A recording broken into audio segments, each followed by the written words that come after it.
качеството ми на кандидат за кмет с мен се свърза служител на Общинско предприятие Транспорт. Здравейте, представете се и кажете какъв е повода да се срещнете с мен, да ме потърсите. Повода е, че преди няколко дни, може седмица, имаме издадена устна заповед от началника ми, Пламен Димитров, директор на Общинското предприятие, да спрем да си изпълняваме задълженията. Тоест, в Общинското предприятие Транспорт са пареци, синя зона, паркинги. От пареците и от синята зона се изисква пареците да не дигат автомобили неправилно паркирани, а синя зона да намалят значително проверките по паркингите и по синята зона. Скобите. Защо? Подкрепа на кампанията на господин Димитър Николов да не дразнят гражданите, за да може цялата схема да се продължи. Защото остане той човек на Бургас, те са си категорично бетонирали по местата. Тоест, ако аз сега се обадя на ПАЕК да дойде да вдигне неправилно паркирал автомобил, по информация, която ми давате, следва ПАЕК да не дойде. Да. Няма да дойде или ще дойде, ще подмени неправилно паркирания автомобил, тъй като има заповед да не го вдига. Това за мен е доста обезпокоителна информация и аз реших да я проверя лично, като смятам да подадем, аз и моят екип, поредица от сигнали на обявения на общината телефон, с който да съобщим за неправилно паркирани автомобили и да видим дали общинските служители действително ще изпълнят задълженията си. Здравейте, имаме един тук господин, който на улица Велико Търново номер 14 редовно си паркира автомобила, където не трябва. Не пречи на движението, обаче е неправилно паркирал.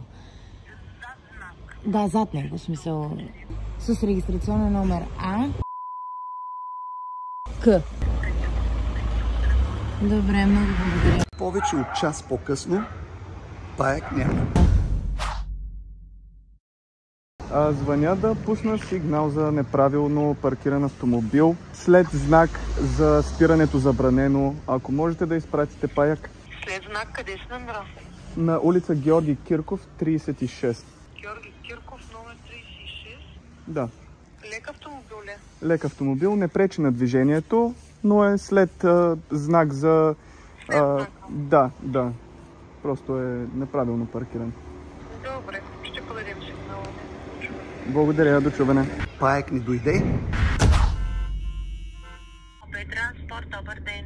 Добър ден, желая да докладвам за неправилно спрян автомобил. Намира се на улица Велико Търново 14. Е спряна след знак за забранено паркиране. Доста често я виждаме тук. И ще помолим за репатриране. Номерът е Ще подам сигнала към колегите, коректно постъпване на сигналите си, като се освободят, ще дава за прегледане. много благодарим. Междувременно, както видяхте, ПАЕКът мина и подмина празен, изобщо не спря. Направо не знам какво да си мисля. Здравейте, намираме се на улица Петко Каравелов, номер 15. Има неправилно паркиран автомобил, който не пречи в принцип на движението, но е до синята зона, не е на синята зона. И ако може да пратите някой да го вдигне.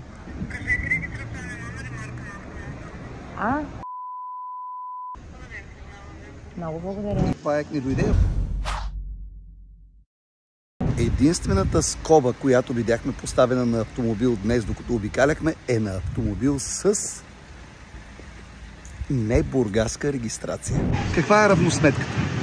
3 дни поред, четвъртък, петък и събота, ние се опитвахме безуспешно да извикаме ПАЕК за неправилно паркирани автомобили на различни локации в град Бургас. За съжаление, само седмица преди изборите се потвърждава информацията, умишлено или не, Общинско предприятие Транспорт не изпълнява задълженията си, за което ние плащаме заплатите им, не вдигат коли, не санкционират нарушители. Дали това го правят, защото като общински служители не искат да дразнят избирателите и да ги настройват срещу общината само седмица преди изборите, аз не знам, но знам, че общинските предприятия са длъжни да се изпълняват задълженията, за което ние, избирателите, им плащаме заплатите. Димитър Найденов, независим кандидат за кмет на Бургас. Гласувай с номер 73. Силата да сме заедно за Бургас. Купуването и продаването на гласове е престъпление.